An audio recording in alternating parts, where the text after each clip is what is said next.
मेहनती फरहान। गांव के एक छोटे से घर में फरहान अपने वालिदैन अहमद और ज़ारा के साथ रहता था। वो बहुत गरीब थे, लेकिन उनका दिल मोहब्बत से भरा था। फरहान अक्सर सोचता रहता था कि वो अपने वालिदैन की मदद कैसे करे।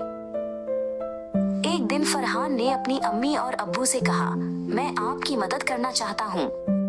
मैं काम करके पैसे कमाना चाहता हूँ ताकि हमारी परेशानियां कम हो सकें। उसने अपनी अम्मी और अब्बू को अपना एक नया ख्याल बताया। मैं फल बेचना चाहता हूँ, उसने कहा, लेकिन हमारे पास तो कोई सरमाया नहीं है। उसके वालिदैन परेशान नजर आए। फरहान हिम्मत नहीं हारा। अगले दिन वो शहर की बड़ी फल मंडी पहुंचा। वहाँ हर तरफ फलों की खुशबू थी और बहुत रश था। उसने एक मेहरबान फल फरोश करीम चाचा को देखा। फरहान ने उनके पास जाकर अपना सारा मंसूबा बताया। चाचा, क्या आप मुझे उधार पर केले दे सकते हैं? मैं उन्हें बेचकर आपका पैसा वापस कर दूंगा। करीम चाचा फरहान की हिम्मत और ईमानदारी से बहुत मुतासिर हुए। उन्होंने उसे 5 दर्जन केले उधार पर दे दिए। फरहान खुशी से झूम उठा।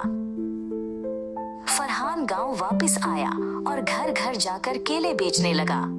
उसने थोड़ी ही देर में सारे केले बेच दिए और अच्छा खासा मुनाफे कमाया।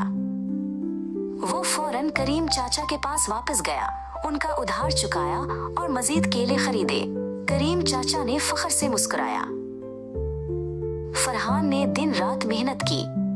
वो रोजाना ज्यादा केले खरीदता, उन्हें बेचता और मुनाफे कमाता। उसकी मेहनत रंग लाने लगी। थोड़े ही अरसे में फरहान ने अपने गांव में अपनी फलों की दुकान खोल ली। इसके वालिदैन उसके साथ खड़े थे, उनकी आंखों में खुशी के आंसू थे।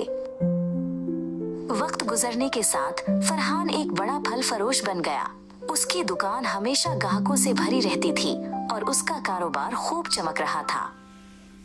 फरहान ने ये साबित कर दिया कि अगर इंसान सच्चे दिल से मेहनत करे तो कोई भी मुश्किल आसान हो जाती है।